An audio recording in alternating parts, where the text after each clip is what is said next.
Oferecimento Bradesco. Entre nós, você vem primeiro. Boa noite. Boa noite. A cada 12 minutos, um pedestre é assaltado no estado de São Paulo. Muitos desses casos estão ligados a criminosos de moto que se passam por entregadores para não levantar suspeita. Duas amigas caminham pela rua quando um motoqueiro passa na contramão. Logo dá meia volta e se aproxima delas, que percebem o perigo. O assaltante aponta uma arma e obriga uma das jovens a entregar o celular. Elas se afastam, mas o ladrão exige que a vítima volte para digitar a senha e vai embora com o aparelho desbloqueado. Uma das jovens mora aqui na rua onde ocorreu o assalto e ela já havia passado antes por essa situação. Foi menos de 2 meses atrás. Ela voltava do trabalho quando foi abordada, praticamente no mesmo lugar, por criminosos em 2 motos, que também queriam roubar o celular. No primeiro assalto, a Aline teve uma reação arriscada. Jogou o celular longe para não entregar ao ladrão. Eu pensei, é muita coisa que eu tenho aqui nesse celular. Eu vou perder assim. E chegou assim a encostar a arma na minha cabeça e me empurrou no chão. O namorado dela diz que os crimes desse tipo têm sido frequentes onde eles moram. Carapicuíba, na Grande São Paulo. Qualquer moto que passa a gente já fica preocupado. Só nesse dia que ela foi assaltada aqui na rua foram 2, 3 vezes. Segundo o levantamento do Jornal da Record, no portal da Transparência da Secretaria de Segurança, entre fevereiro e abril foram registrados mais de 10 mil roubos a pedestres no estado. Isso dá uma média de um assalto a cada 12 minutos. O uso de motos pelos criminosos para atacar as vítimas é comum. E muitos têm se passado por entregadores. Os motoboys também são alvos. Este aqui estava parado e não teve como evitar a ação dos ladrões. Eles pegam o capacete, a mochila das entregas para usar em outros crimes e roubam a moto. Este especialista em segurança diz que é preciso reforçar as operações policiais para identificar os falsos entregadores. O aumento das blitz. Hoje nós temos muitas operações da Polícia Militar com esse foco, inclusive com os entregadores. Quando o entregador é o profissional correto, ele se sente até seguro. E quando não, ele é identificado imediatamente pelo sistema. Não aconselho todo mundo ficar usando o celular na rua. Virou uma joia. Todo mundo quer. Todo assaltante quer, na verdade, né? O empresário morreu depois de escapar de um carro em chamas na Grande São Paulo. Ele havia sido sequestrado minutos antes. A imagem mostra o veículo pegando fogo. Na sequência, chega uma viatura da Polícia Militar. Quando os vidros do carro estouram, o homem consegue escapar e pula num córrego ao lado da estrada. O empresário estava amarrado no porta-malas. Uma câmera de segurança flagrou o carro passando quando a vítima ainda era refém dos criminosos. No começo da tarde, a polícia confirmou a morte, mas o nome da vítima não foi divulgado. O empresário estava internado neste hospital de São Paulo com queimaduras pelo corpo. Os criminosos ainda não foram identificados. Veja agora outros destaques do dia. Polícia Federal encontra instruções para golpe de Estado em celular de ex-ajudante de ordens de Bolsonaro. Ciclone provoca mortes e destruição no sul do país. Tremor de terra assusta moradores do Vale do Ribeira, em São Paulo. Felipão é o novo técnico do Atlético Mineiro. Exclusivo. Bingo clandestino oferece almoço, jantar e bebidas para atrair clientes. E na série especial, a violência dos pancadões na periferia de São Paulo.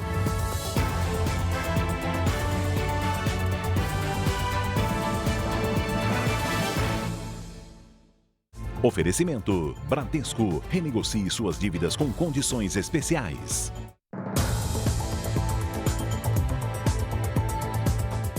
A Polícia Federal apreendeu cerca de 170 armas que estavam num depósito clandestino na Baixada Fluminense. A suspeita é de que o arsenal seja de um agente federal aposentado. Armas novas, fáceis de manusear e com alto poder de destruição. 176 no total. Entre elas, 25 fuzis e 99 pistolas, além de munição.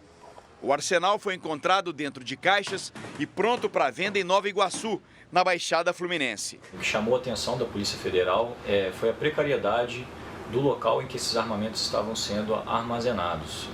A gente pôde perceber ali no local que se tratava de uma sala ainda em construção, sem qualquer quesito de segurança. Segundo a Polícia Federal, a empresa comercializava armas de forma irregular, sem a documentação necessária exigida por lei. E pior, 2 pistolas vendidas pela loja foram usadas em crimes praticados por milicianos na zona oeste do Rio de Janeiro. Iniciada em fevereiro, a operação da Polícia Federal já apreendeu mais de 1.600 armas no Rio.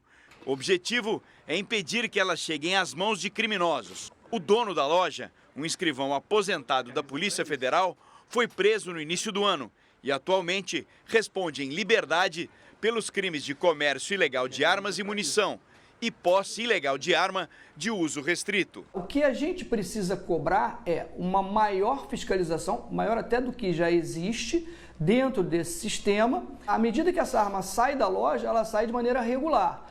Pós-loja é que pode acontecer um desvio.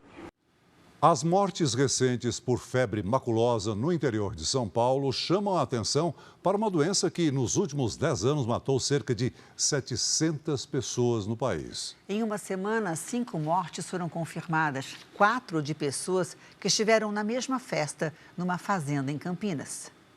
Há 2 anos, a Alexia presta serviços como diarista em eventos na fazenda Santa Margarida. Mês passado, depois de um dia de trabalho, ela percebeu um carrapato no braço direito. Cheguei em casa por volta de 5 horas da manhã e aí eu tomei banho, deitei e fui dormir. Normal, descansar. Aí eu acordei 5 horas, mais ou menos, entre 17 e 18 horas, aí eu achei o carrapato no meu braço, arranquei, normal, arranquei do braço e joguei fora.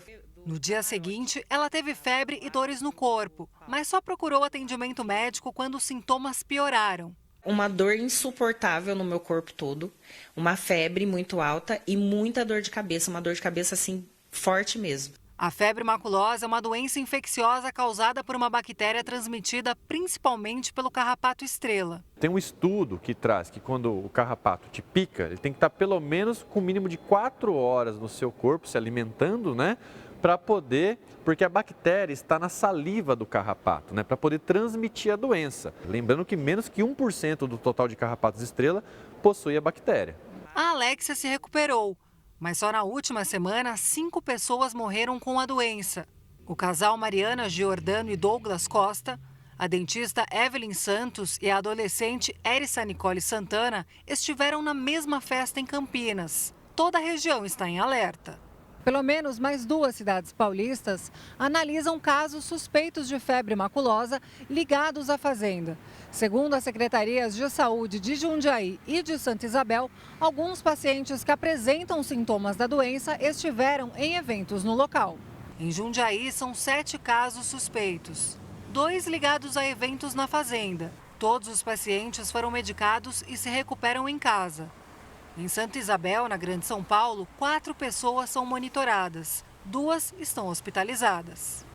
A região sudeste concentra o maior número de casos de febre maculosa no Brasil, com São Paulo em primeiro lugar. Só esse ano, o estado já registrou 19 casos da doença e 9 mortes. Sempre que é confirmado um caso, a gente vai fazer toda a investigação epidemiológica para que a gente possa atuar preventivamente para que as pessoas, primeiro, não ocupem os espaços onde estão as capivaras, né, que é a transmissora da doença através do seu carrapato estrela, e principalmente as ações de bloqueio naquele local que é feito pela saúde pública. O mercado clandestino de animais silvestres movimenta cerca de 10 bilhões de reais por ano no Brasil. Os bichos são vendidos livremente nas redes sociais. As belas imagens destes animais escondem uma realidade cruel. O macaco foi retirado da natureza e é vendido na internet por um criminoso. Nosso produtor entrou em contato, se passando por uma pessoa interessada. Eu preciso saber o que você quer, velho, entendeu? Porque tem bicho que é mais fácil de conseguir e outros que não é mais fácil de conseguir. O produtor pergunta se o traficante de animais tem para vender arara e macaco. Em seguida, o criminoso revela quantos animais custam. Passa o preço da arara canindé, da arara azul e do macaco prego. Casal de canindé, consigo para você, R$ 1.200. Casal de azul, consigo para você, R$ 8.000. Casal de macaco prego, consigo para você R$10.000. Tudo sem documento, com documento os preços mudam. Na internet, é fácil encontrar outros traficantes vendendo animais retirados da natureza. A lei de maus tratos aos animais prevê pena de 2 a 5 anos de prisão. Mas tem um detalhe, só vale para animais domésticos, como cães e gatos. No caso de animais silvestres, quem for pego maltratando, transportando ou vendendo, não fica sequer preso. A pena, nesse caso, é de 3 meses a 1 ano. Mas, geralmente, a punição é convertida em pagamento de cestas básicas. Infelizmente, a nossa pena ela é muito pequena, né, pelo tamanho da gravidade que isso traz para nós como sociedade. Muita gente já foi presa mais de 10 vezes. Presa não, né? Levada até a delegacia para assinar o termo circunstanciado. Em 2 anos, a Polícia Rodoviária Federal apreendeu 20.000 animais silvestres, só em Goiás. Jacarés e araras são 2 dos mais visados. Você pega numa gaiolinha pequena 50 pássaros. Depois de uma certa distância, 200, 300 metros de distância, a metade deles morre. Ou seja, o estrago que é feito no meio ambiente é muito grande. Em nota, o IBAMA informou que as operações de combate à venda ilegal são feitas a partir de denúncias apresentadas pelos canais de ouvidoria ou de investigações. A Justiça absolveu o procurador Demétrios Macedo, que agrediu a chefe Gabriela Samadello em registro no interior de São Paulo. 5 médicos diagnosticaram o procurador com transtornos mentais. Ele vai permanecer num hospital psiquiátrico penitenciário por ao menos 3 anos. O Banco Central divulgou hoje o índice da atividade econômica, considerado uma prévia do PIB. Em abril, a economia cresceu 0,56% na comparação com março. No acumulado de 12 meses, o crescimento foi de 3,43%. No Rio de Janeiro, 13 suspeitos foram presos numa operação da polícia para combater o roubo de carga e de veículos. 24 foram recuperados. Nas ações, os criminosos também sequestravam motoristas para fazer transferências via Pix. Na Bahia, 70% das queimaduras provocadas por fogos de artifício acontecem nessa época do ano. Boa parte é provocada por uma tradição perigosa, a Guerra de Espadas. Quando anoitece, a batalha começa. As chamadas espadas são rojões feitos com pedaços de bambu e pólvora, muita pólvora. Quando acesas, dão um espetáculo bonito, mas extremamente perigoso. Nessa época de festejos juninos, a prática aumenta. Ruas e praças se transformam em campos de batalha. O saldo de feridos é grande. Segundo a Secretaria Estadual da Saúde da Bahia, o mês de junho concentra 70% de todos os casos de queimaduras por fogos de artifício. Os casos mais graves normalmente estão relacionados às espadas. A potência que tem aquela espada e as lesões que ela pode causar. Não só do dispositivo falhar e explodir na mão, e até o próprio traumatismo, o trauma do projeção dessa espada. Em 2011, a Justiça Baiana proibiu a guerra de espadas. Quando amanhece, as marcas das batalhas ficam mais visíveis. Muitas espadas danificam as casas. Em nota, a Polícia Militar informou que faz rondas para impedir o uso das espadas. Mas quem mora perto dos locais onde ocorrem as batalhas não sabe o que fazer. Foi uma noite de barulho, uma noite de insônia mesmo. Foi solto em audiência de custódia o estudante flagrado ao gravar alunas no banheiro de uma universidade em São Paulo. Gabriel Vilareto, de 20 anos, foi descoberto quando uma aluna percebeu que era gravada por debaixo da porta. Ainda no banheiro, ela conseguiu pegar o celular de Gabriel. No aparelho, havia ao menos 15 gravações íntimas. Em nota, a universidade repudiou a atitude e se solidarizou com as vítimas. Gabriel foi proibido pela Justiça de ter contato com as vítimas, sob pena de ser preso novamente. Ele vai responder por importunação sexual. Um tremor de terra de 4 graus, numa escala que vai até 10, assustou moradores das regiões do Vale do Ribeira, do Litoral e do interior de São Paulo. Câmeras de monitoramento registraram o momento em que a terra tremeu na manhã desta sexta-feira. Essas imagens foram feitas no Vale do Ribeira, no sul de São Paulo. Na prefeitura de Miracatu, cidade de 20 mil habitantes, havia 70 funcionários trabalhando. O prédio foi esvaziado às pressas. Estava tendo um aniversário aqui em cima, as pessoas saíram correndo, com medo, de estar caindo no prédio, alguma coisa, porque a gente nunca viu falar em terremoto no Vale do Ribeira. Muita gente foi para a rua. Primeira vez na vida que eu vi um tremor desse jeito. O abalo foi sentido com intensidade parecida nas cidades vizinhas de Iguape, Registro e Itariri. E de forma mais leve na Baixada Santista, em Peruíbe e Itanhaém, a cerca de 80 quilômetros do epicentro. Também houve relatos em Sorocaba e na capital paulista. Foi um tremor de 4 pontos na escala Richter. Segundo o Centro de Sismologia da Universidade de São Paulo, abalos dessa magnitude podem ser sentidos a mais de 100 quilômetros de distância do epicentro, que foi em uma área rural aqui de Miracatu, com poucos habitantes. Em termos de Brasil, foi um tremor relativamente grande. No Brasil todo, ocorrem apenas 2 tremores com essa magnitude por ano. Em termos mundiais, é uma magnitude muito pequena. Então, isso nem sairia nos jornais se tivesse ocorrido, por exemplo, no Chile ou no Japão. Mas Giovanni, que voltou recentemente do país asiático, ficou assustado.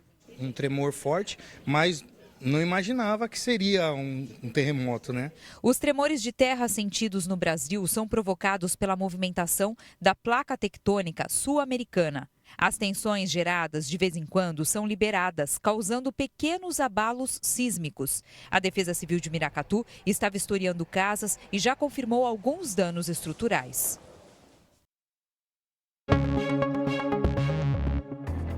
Na Tailândia, o motorista de um caminhão perdeu o controle da direção numa curva e bateu numa barraca na beira da estrada. Ninguém ficou ferido. O motorista disse que ficou sem freios. A estrada onde ocorreu o acidente é uma das mais perigosas da Tailândia. Nos Estados Unidos, 3 pessoas morreram e dezenas ficaram feridas depois da passagem de tornados no Texas. Ainda há desaparecidos. Foram registrados ao menos 7 tornados na região sul do país. Imagens que impressionam. A cidade de Perryton, no Texas, uma pequena comunidade com pouco mais de 8 mil habitantes, foi uma das mais atingidas. O tornado arrasou uma área de mais de 2 quilômetros. Estima-se que cerca de 200 famílias tiveram as casas completamente destruídas. Destroços foram espalhados pela força do vento. Entre as vítimas, 2 mulheres e um menino de 11 anos de idade. Os bombeiros buscam desaparecidos em meio aos escombros. A cidade está sem energia elétrica e os feridos tiveram que ser levados para hospitais da região. O governador do Texas mobilizou as equipes de emergência. Uma força-tarefa foi montada para trabalhos de resgate. Aqui na Flórida também ventou forte e uma pessoa morreu atingida por uma árvore. Segundo meteorologistas, a forte onda de calor que atinge vários estados americanos favorece a ocorrência dos tornados. Em algumas regiões, a temperatura passa dos 40 graus. Alertas de inundações também foram emitidos em pelo menos 4 estados americanos. A polícia do Rio prende 11 pessoas suspeitas de enganar aposentados e pensionistas. Jornal da Record flagra bingos clandestinos com máquinas modernas e prêmios de milhares de reais em São Paulo. Na série especial, os transtornos causados pelos pancadões na maior cidade do país.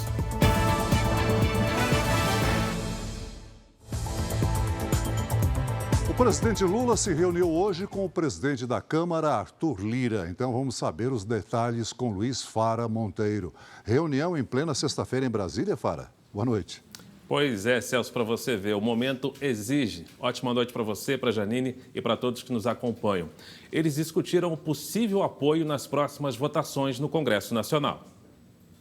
Lira deixou o Palácio da Alvorada depois de pouco mais de 1 hora de conversa. Parlamentares da base aliada confirmam que o presidente Lula quer mais tranquilidade nas votações no Congresso, ou seja, mais votos. Ele também quer fechar um acordo com o PP, partido do presidente da Câmara, e busca melhorar a relação com a União Brasil. A troca da ministra do Turismo, Daniela Carneiro, pelo deputado Celso Sabino já está encaminhada, mas inexplicavelmente ainda não tem data para ser concretizada. Deve ficar somente para depois da viagem de Lula à Europa. Amanhã o presidente almoça com Sabino em Belém. Logo depois do encontro, Lira usou as redes sociais para declarar que a reunião não foi realizada para tratar da troca de ministros. Segundo ele, a conversa abordou pautas sobre o crescimento do país, especialmente a reforma tributária e o CARF, colegiado ligado ao Ministério da Fazenda e que julga ações tributárias. O presidente Lula também precisa resolver um mal-estar com a base governista.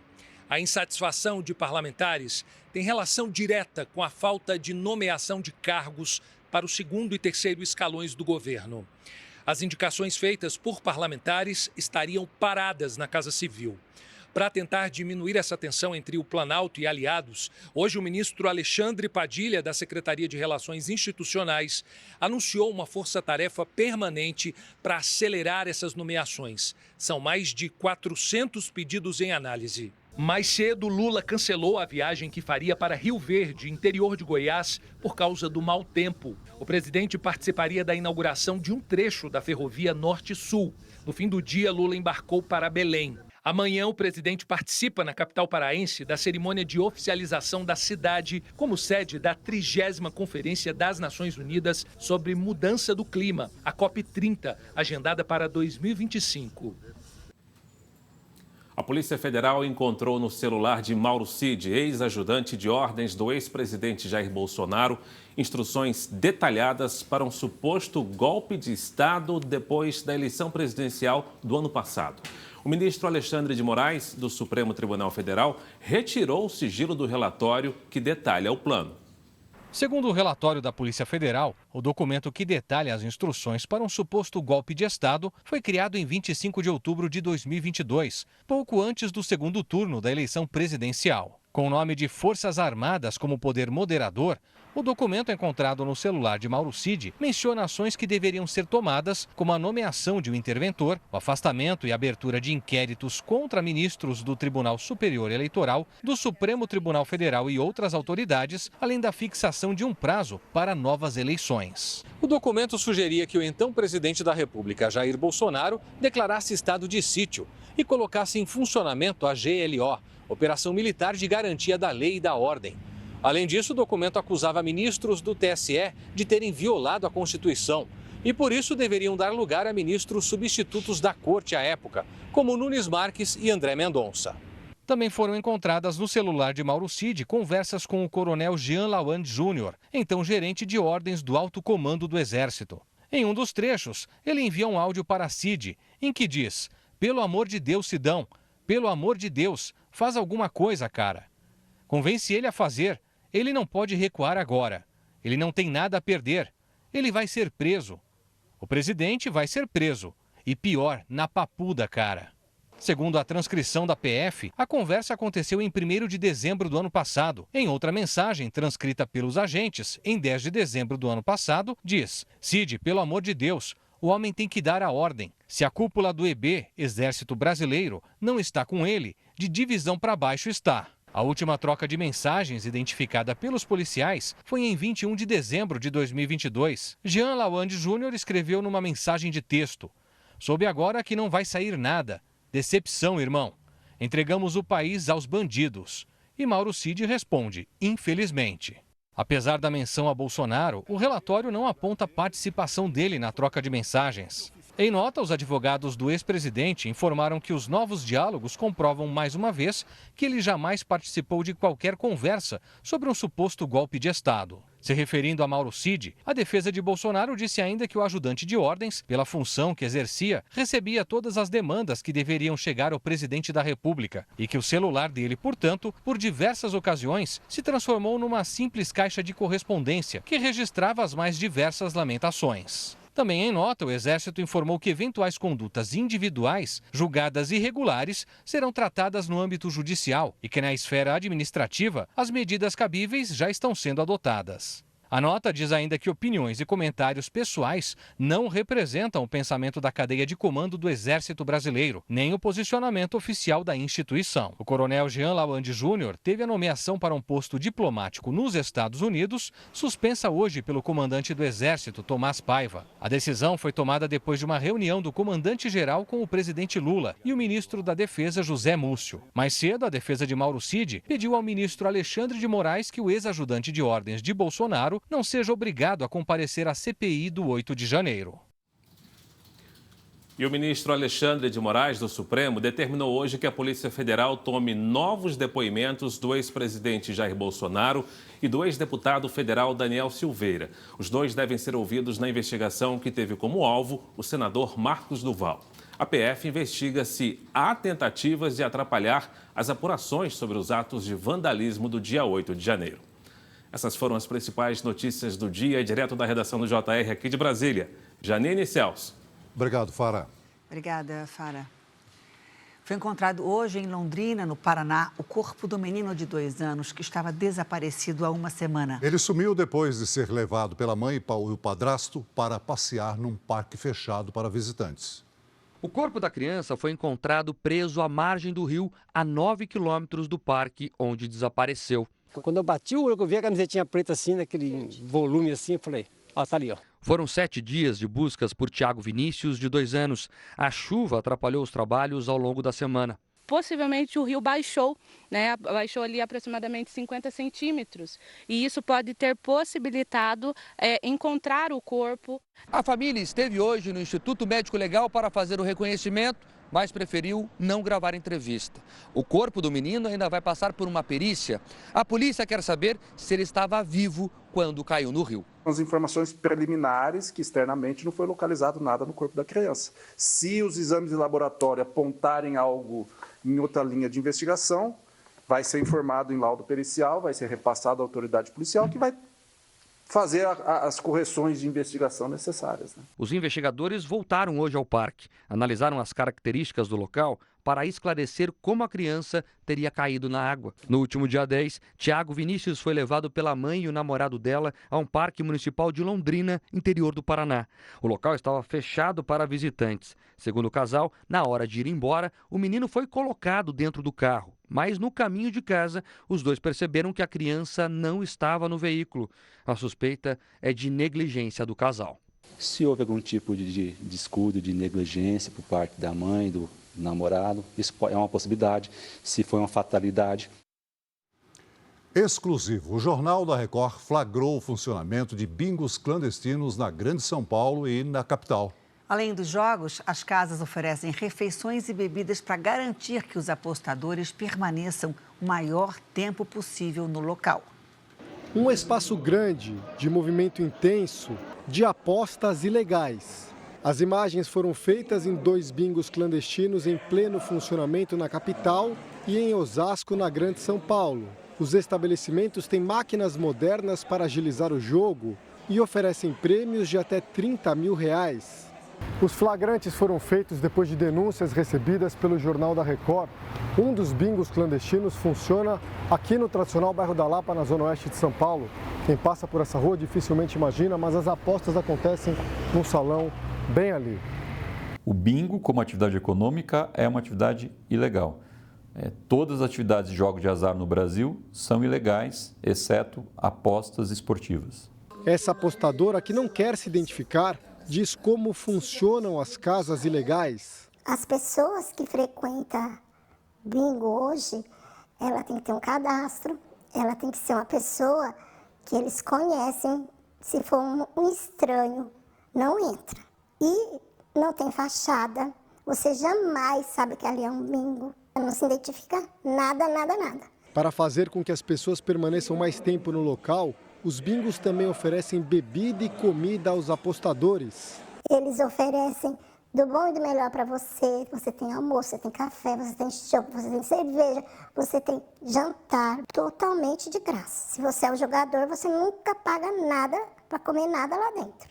e ainda tem o carro para trazer você embora para casa. O promotor Juliano Carvalho Atoge já participou de várias operações de combate aos bingos clandestinos. O que a gente percebeu é que, além da alta capacidade, alta sofisticação na lavagem de capitais, empregando em casas noturnas, em padarias, contava muitas vezes com a conivência ou até mesmo com pagamento mensal a agentes públicos encarregados na fiscalização, dentre eles forças policiais, batalhões de área, distritos de área. Em nota, a Prefeitura de São Paulo admite que em 2023 não foram realizadas ações de fechamento de bingos clandestinos. A mulher que frequenta os bingos há mais de 20 anos diz que tem sorte por não ter se endividado. Tive colegas, amigas, assim, de perder muito carro, ficar devendo muito empréstimo. A Secretaria de Segurança Pública de São Paulo disse por meio de nota que trabalha incansavelmente no combate aos crimes no estado, incluindo jogos de azar. E que só este ano, a Delegacia da Lapa, bairro onde funciona um dos bingos mostrados na reportagem, apreendeu 17 máquinas caça-níqueis em diferentes locais. A Secretaria também pede que a população denuncie a existência de casas de bingo e de outros jogos. 11 suspeitos foram presos na região metropolitana do Rio de Janeiro por enganar idosos. A quadrilha montou uma central clandestina de telemarketing para oferecer falsos empréstimos.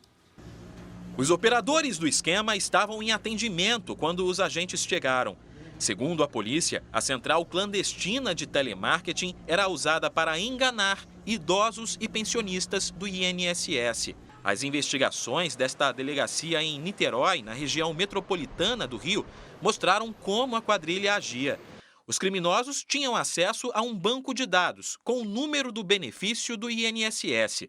Tudo era repassado para outro sistema que permitia visualizar as informações pessoais e fazia o contato com as vítimas. Com a promessa de facilidades, um terceiro atendente convencia o aposentado a fazer o empréstimo consignado. E o dinheiro era transferido para uma conta da empresa. O grupo também tinha metas a serem cumpridas. 320.000 seria uma referência a R$320 mil. Os suspeitos vão responder por associação criminosa. Segundo os investigadores, entre os presos está um homem responsável por monitorar a movimentação da polícia na região. O suspeito, que já tinha passagem por tráfico de drogas, agrediu um dos agentes para impedir a prisão. Com ele, foi apreendida uma espécie de roteiro para a aplicação do golpe. As vítimas eram classificadas com estrelas. Quanto mais simples de enganar, maior o número. Já quem desconfiava da ação era identificado com xingamentos e palavras, como debochado, chato ou não deu ideia. A polícia ainda investiga quantas pessoas caíram no golpe. Essa empresa apresenta ainda uma atuação interestadual, na medida em que foram verificados cadastros de vítimas, inclusive com números de telefone de outros estados. 3 pessoas morreram e 11 estão desaparecidas depois da passagem de um ciclone extratropical pelo Rio Grande do Sul. O fenômeno também provocou temporais e alagamentos. Ruas inundadas e destruição. Este é o cenário em diversas cidades gaúchas. No extremo sul de Porto Alegre, um grupo de indígenas precisou ser resgatado de bote porque a aldeia onde estavam ficou completamente alagada. Em Sapiranga, na região metropolitana da capital gaúcha, pacientes de uma unidade de pronto atendimento foram resgatados da mesma forma. Destinou as pessoas até suas casas e os demais que estavam acamados ou até meio adoentados foram transferidos para o hospital da cidade. Maquiné, no litoral norte, foi uma das cidades mais atingidas. Uma das mortes foi registrada no município. O prefeito chegou a fazer um apelo para que as pessoas deixassem as casas. Temos que manter o alerta, isso que sirvam para as próximas. Quando tiver um alerta, saiam, não fiquem dentro de casa, porque o bem material, tu vai adquirir novamente. E se não adquirir, tu está vivo. A situação é ainda mais preocupante na área rural do município. Essas regiões estão isoladas. É que as pontes que davam acesso foram danificadas pela enxurrada. A expectativa é de que um helicóptero do governo do estado possa fazer o resgate dessas pessoas, mas as condições do tempo não estão favoráveis. Não tem teto de voo. Então vai apresentar um risco tanto para o pessoal do resgate quanto para as pessoas que vão ser resgatadas. A sexta-feira foi usada para limpar a lama que tomou conta das casas na cidade. Esta moradora perdeu os móveis. Plantações inteiras de hortaliças foram destruídas. Em São Leopoldo, na Grande Porto Alegre, um rapaz de 23 anos morreu após sofrer uma descarga elétrica. Outra morte também foi confirmada na cidade. A forte chuva foi provocada por um ciclone extratropical, um fenômeno meteorológico comum. Acontece quando a circulação de ar na superfície começa a girar e joga calor e umidade para a atmosfera, formando nuvens de tempestade.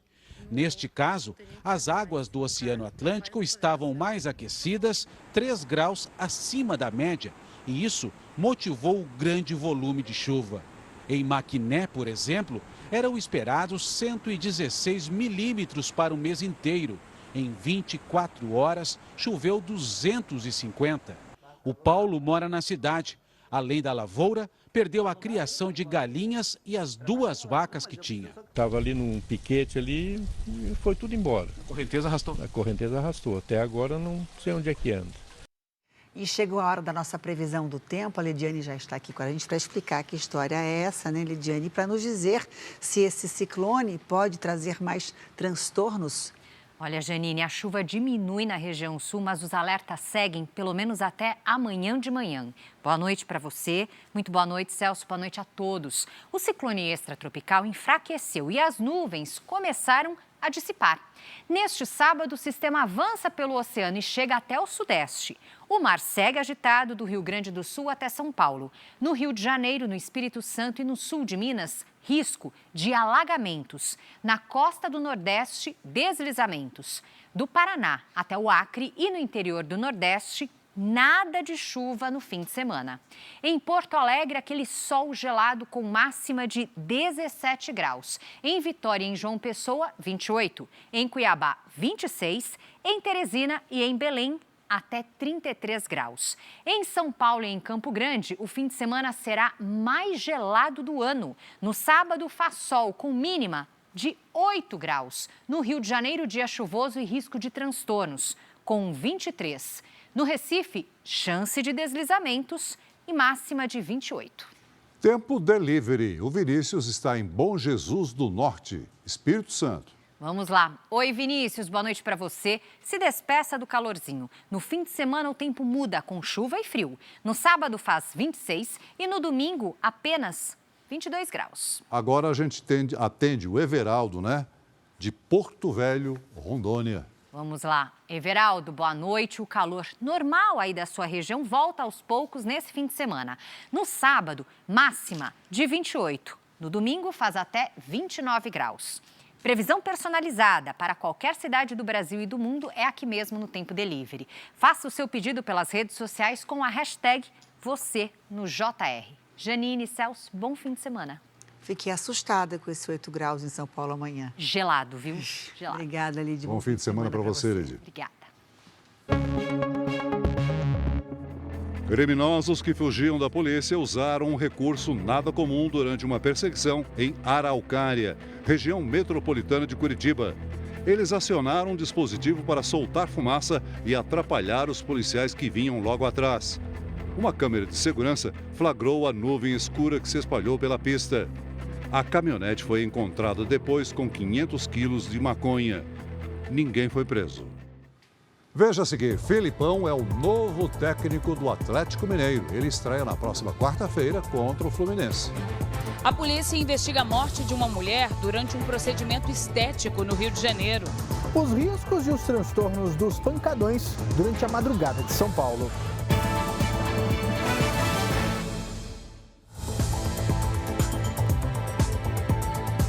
A polícia vai investigar a morte de uma mulher que pretendia fazer uma cirurgia estética numa clínica no Rio de Janeiro. O local não tinha licença para funcionar.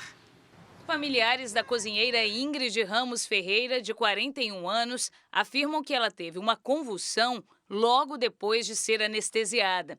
Ela estava nesse prédio na Barra da Tijuca, zona oeste do Rio, para fazer uma correção na cicatriz que ficou de uma cirurgia no abdômen feita meses antes com a mesma médica.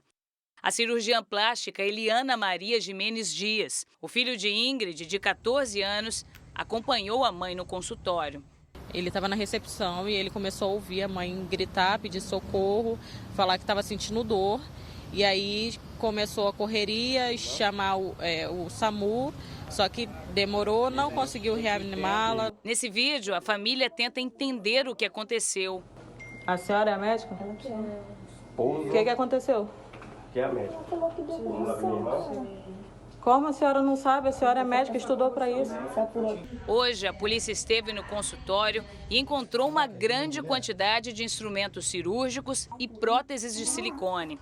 Medicamentos vencidos e armazenados em condições de higiene inadequadas também foram apreendidos. Em depoimento, a médica negou que realizasse cirurgias no consultório que não tem estrutura adequada. Segundo ela, a paciente faria apenas a remoção de uma cicatriz. Mas nessa troca de mensagens com outras pacientes, Ingrid conta que faria 3 intervenções cirúrgicas no mesmo dia. O consultório médico não tinha licença para funcionar e já havia sido autuado pela Vigilância Sanitária no ano passado. A polícia apreendeu um computador, um celular e prontuários de outras pacientes. Os investigadores querem saber se a médica realizava ilegalmente cirurgias complexas no local e o que teria provocado a morte de Ingrid. A gente pretende ainda agora, nos próximos 30 dias, estar ouvindo os demais familiares, juntar o laudo de necrópsia para poder entender qual foi a causa-morte. O registro da médica no Conselho Regional de Medicina está ativo. A entidade afirmou em nota que vai apurar o caso. Nós tentamos contato com a doutora Eliana Maria Jimenez Dias, mas não tivemos retorno. O Brasil despeja cerca de 2 milhões de toneladas de lixo no mar, isso todos os anos. E quase metade é plástico. E com o período chuvoso, o lixo é levado para a areia. Em Salvador, a praia da Pituba foi tomada pela sujeira. A capital baiana tem mais de 50 quilômetros de praias. Muitas são conhecidas pela beleza e mar calmo. Mas no período de chuva, o cenário assusta. Aqui, em um bairro de alto padrão da capital baiana, a areia ficou coberta de lixo. Os moradores ficaram indignados. É muita sujeira. Tinha tudo para ser um paraíso. Segundo os ambientalistas, boa parte vem das tubulações das galerias pluviais e da rede de esgoto. E não é um problema isolado. A Associação Brasileira de Empresas de Limpeza Pública e Resíduos Especiais estima que cerca de 2 milhões de toneladas de resíduos sólidos são despejados no mar, todo ano Brasil afora. Quase metade é plástico. Quando esse lixo plástico é consumido pelas espécies marinhas, ele vai virar microplástico. Nós vamos comprar os peixes na mão dos pescadores, vamos consumir isso e isso vai trazer severas doenças, inclusive para os seres humanos. A costa litorânea do Brasil tem 280 municípios, divididos em 17 estados. São milhões de pessoas que vivem perto das praias e que produzem muito lixo, que às vezes acaba sendo despejado no mar. Além das consequências à saúde das pessoas, a grande quantidade de resíduos prejudica todo o ecossistema marinho. Um dos animais que mais sofrem são as tartarugas. Muitas morrem por causa da poluição. Ela acaba sendo um animal oportunista, que é aquele animal que vai se alimentar do que tiver mais fácil ali, né, de oferta para ele. Então ela acaba confundindo o lixo com a comida. A empresa de limpeza urbana de Salvador afirma que a praia onde foram feitos os flagrantes é limpa diariamente e que no ano passado recolheu 1 tonelada de resíduos por mês da orla da cidade. Como não se dignar com uma coisa dessa? Quem vai conseguir entrar numa praia dessa? Pelo menos 5 pessoas morreram depois que um ciclone atingiu a região oeste da Índia. O fenômeno destruiu casas, derrubou árvores e provocou alagamentos. Milhares de pessoas ficaram sem energia elétrica. A Hungria extraditou para a Bélgica o traficante Sérgio Roberto de Carvalho, conhecido como Pablo Escobar brasileiro. Ele foi levado para uma prisão de segurança máxima belga. Carvalho é apontado como líder de uma organização criminosa responsável por levar cocaína para a Europa. Durante anos, o ex-policial militar usou identidades falsas e até forjou a própria morte para fugir das autoridades. Morreu hoje de câncer aos 92 anos o ex-analista do Departamento de Defesa dos Estados Unidos, Daniel Ellsberg. Ele ficou conhecido por vazar documentos secretos do Pentágono sobre a Guerra do Vietnã em 1971. Os arquivos mostravam que os presidentes americanos sabiam que o país perderia a guerra, mas mentiram para a população.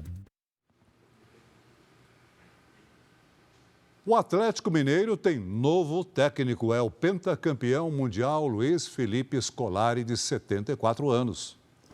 Felipão chega ao Galo para substituir o argentino Eduardo Cudê, que deixou o clube no último fim de semana. O contrato de Scolari com o Atlético Mineiro vai até dezembro do ano que vem.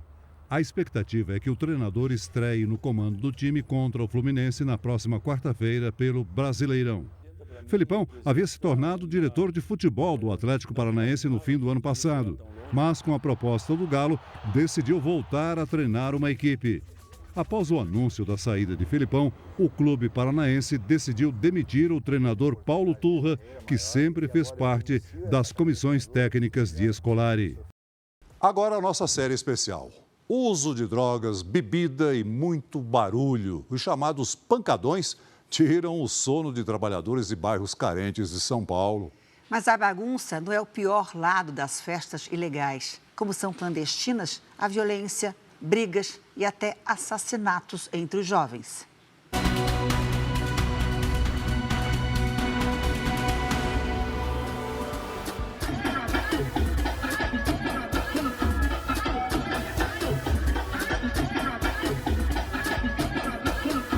Nos extremos da cidade, quando chega o final de semana, o silêncio da madrugada é interrompido pelo som dos pancadões.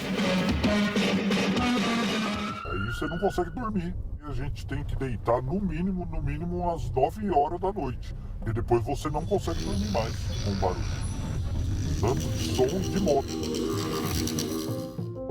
O evento irregular é motivo de reclamação de muitas pessoas que moram neste bairro da Zona Leste. Ninguém consegue dormir mais, muito barulho. O bairro cresceu e o vandalismo continua. A maioria tem medo de denunciar e prefere não mostrar o rosto. Esse homem mora há 10 anos no bairro da Zona Leste. Mesmo com medo, ele aceitou percorrer as ruas e levar a nossa equipe aos locais onde as festas acontecem. Quando tem pancadão aqui aos final de semana, essa rua aqui, ó, ela já é tomada de carro. Essa daqui é a rua principal, né, que tem um pancadão. Aqui, quando tem um pancadão mesmo, é de 5.000 pessoas para cima. Ocupa essa rua, que é a principal, e mais as paralelas. Essa daqui é a Rua Oliveira Bela, uma das principais aqui do bairro. Durante o dia, ela fica assim, vazia, quase sem ninguém. Mas à noite o cenário muda completamente. A bagunça, segundo os moradores, começa às 7 da noite e acaba às 9 da manhã, de quinta a domingo. Geralmente, de segunda-feira, quando os moradores saem para ir trabalhar 4 horas, que é na onde que eles já estão tudo louco, eles começam a assaltar os moradores que estão indo para o ponto pegar o ônibus para ir trabalhar. Como a minha esposa e minha filha já foi assaltada. Uma pessoa passar mal dentro de um apartamento desse daqui, ela morre. E até o SAMU chegar aqui, se chegar, né? Porque eles não deixam chegar. Além do problema de locomoção e dos assaltos, no começo do mês de junho, um homem foi morto depois de sair de um pancadão aqui de madrugada.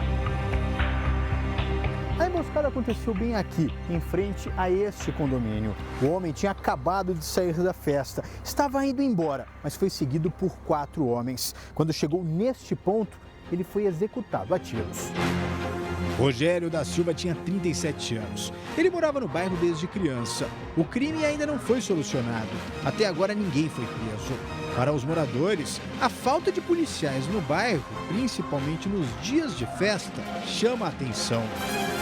A polícia, quando tem um pancadão, ela só anda aqui, ó. Ela não desce. Segundo a Polícia Militar, a ação nos pancadões tem que ser muito bem planejada para que ninguém saia ferido. Para cada tipo de terreno, para cada tipo de localidade, a estratégia a ser adotada, ela é diferente, para que a coisa aconteça da melhor forma possível e que ninguém saia machucado. Em 2019, uma ação desastrada da polícia num dos mais famosos pancadões acabou com a morte de 9 jovens. O mais novo tinha 14 anos. A festa reunia cerca de 10 mil pessoas.